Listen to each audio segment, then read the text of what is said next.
Hello everyone, welcome back to my channel. और कैसे हैं आप सब? आई होप आप लोग बहुत अच्छे होंगे और आपने अपने जीवन में जो भी लक्ष्य बना रखा है उसे अचीव करने के लिए पॉजिटिविटी के साथ लगे हुए होंगे। और आई होप आप लोगों को जल्दी से जल्दी कामयाबी मिले। मैं भी बहुत अच्छी हूँ। जो लोग मेरे चैनल पर नए हैं उन लोगों को मैं अपने बारे में थोड़ा सा बताती हूँ। तो मेरा नाम आयुषी है और मैं उत्तराखंड राज्य में रहती हूँ और मेरी शादी को अभी दिसंबर में 3 साल होने वाले हैं। मेरी एक बेटी है जिसका नाम उन्नति है और वो बहुत नॉटी भी है।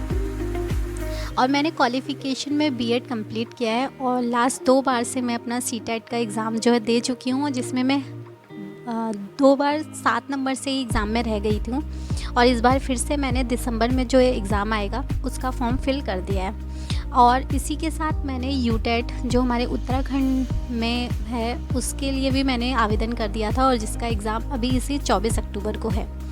अब तैयारी की तो आप बात मत पूछिए कि कैसी तैयारी चल रही है। एक तो घर की साफ़ सफाई, ऊपर से त्यौहार, फिर हमारी खुद की बच्ची और फिर घर का काम। इन सब चीज़ों के बीच में हमारी पढ़ाई जो है बिल्कुल ना के बराबर हो रही है। पर फिर भी हम कोशिश करते हैं कि पर डे कम से कम 1 घंटा, कुछ नहीं तो 1 घंटा तो अपनी पढ़ाई को दे दें। तो बस यहाँ पर हम क्या कर रहे थे, सुबह जल्दी जल्दी हम मैक्रोनी और नाश्ता जो है अपना मैक्रोनी का नाश्ता तैयार कर दिया था, साथ में चाय बना दी थी क्योंकि हमें जाना था मार्केट इसलिए जाना है क्योंकि आगे करवा चौथ है और अहोई अष्टमी भी तो है। मैंने सोचा एक बार में मैं अपना काम जो फिनिश कर देती हूँ। अहोई के लिए चांदी के दाने लाने थे और जो गले में पहना जाता है, आप लोगों को पता होगा जो लोग ये फास्ट करते हैं। तो मैंने सोचा मैं आज करवा चौथ की शॉपिंग में ही अहोई अष्टमी की भी शॉपिंग कर लेती हूँ, क्योंकि फिर पता नहीं कितनी भीड़ भाड़ होगी और मुझे समय नहीं मिलेगा क्योंकि मेरा एग्ज़ाम भी है। तो मैंने अपना जितना भी काम था जल्दी जल्दी निपटा लिया। और मैं बाज़ार में जो है शूट नहीं कर पाई, मुझे लगा क्योंकि बहुत भीड़ है। तो मैंने अपना पर्स में फ़ोन डाल दिया था। फिर मैंने कहा बच्चा भी साथ में जा रहा है तो फ़ोन और बच्चा और सामान तीनों को मैं हैंडल नहीं कर सकती, तो इसलिए मैं आपको कुछ बाज़ार का दिखा ही नहीं पाई हूँ। और ये कपड़े मैं धोकर सुबह चली गई थी, उसके बाद आकर मैंने फ़ोल्ड वगैरह किए। उन्नति हमें बहुत परेशान कर रही थी। फिर इनको थोड़ा सा बाहर घुमाने लेकर गए कि इनका मन थोड़ा परिवर्तन हुए। तभी इनको अपने पापा जी आते हुए दिख गए और पापा लाए थे इनकी ढेर सारी चीज़ें। तो ये खुशी खुशी उनके पास चली गई भाग के। फिर ये हमारे पास आई, हमने जो है इनका खाना रात का तैयार कर दिया था।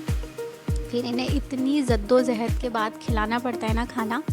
फिर खाना वाना खिलाकर हम भी टाइम से सो गए थे कि सुबह जल्दी उठ जाएंगे। और हमारी जो सुबह की आज की शुरुआत हुई थी वो हुई थी हमारी 3:30 बजे, कि मतलब कुछ नहीं तो कम से कम सुबह हम 2 से 3 घंटे अपना स्टडी को दे दें। और जो है 2 से ढाई घंटे मैंने स्टडी सुबह की कंप्लीट कर ली थी। और उन्नति जो है उस समय इतनी तसल्ली से सोती हैं कि हम उसके बाद फ्री ऑफ माइंड होके अपना पढ़ाई कर सकते हैं। हमें ये नहीं कि उसे बार बार देखना है। और वैसे अगर वो जग रही होती है तो हमारा पढ़ाई करना मतलब इम्पॉसिबल सा ही होता है, क्योंकि उन्हें भी देखना है, उनके काम भी देखने हैं। और फिर वो अब इतनी ज़्यादा शैतान हो गई है ना, बस मत पूछिए। तो यहाँ पर हम ना सबसे पहले सीडीपी देख रहे थे। अब क्या कर रहे हैं हम ना, फ़ोन से नहीं स्टडी कर रहे हैं क्योंकि फ़ोन से हम इतना डिस्ट्रैक्ट हो जाते हैं ना। एक वीडियो देखी फिर उसके नीचे दूसरी वीडियो देखते हैं तो यार ऐसा लगता है यार ये तो हमने पढ़ा ही नहीं। तो मैंने कहा फ़ोन को रखो साइड में। जो बुक्स में प्रीवियस ईयर के पेपर हैं ना, कम से कम 6 से 7 साल के, उन्हें अच्छे से मैं देखती हूँ। मैं ये देख रही थी कि हमारे क्वेश्चंस के जो अब मतलब जो हमारे क्वेश्चंस आ रहे हैं वो अब नए तरीके से किस तरीके से चेंजेस उसमें हो रहे हैं। तो मैंने देखा कि मतलब ज़्यादा परिवर्तन नहीं है। बट अब जो यूटेट में पूछे जाते हैं ना एग्ज़ाम मतलब क्वेश्चंस, उसमें ना थ्योरी ज़्यादा आने लग गई है। तो और थ्योरी में जो हमारा बीएड का जितना भी सिलेबस था ना सीडीपी में, वो तो ज़्यादा ही आता है। मैं यहाँ पर अभी तक कम से कम 1 घंटे की स्टडी कर चुकी थी। उसके बाद ना मुझे नींद जैसा लग रहा था। फिर मैंने सोचा अब मैं पहले अपने को फ्रेश कर लेती हूँ।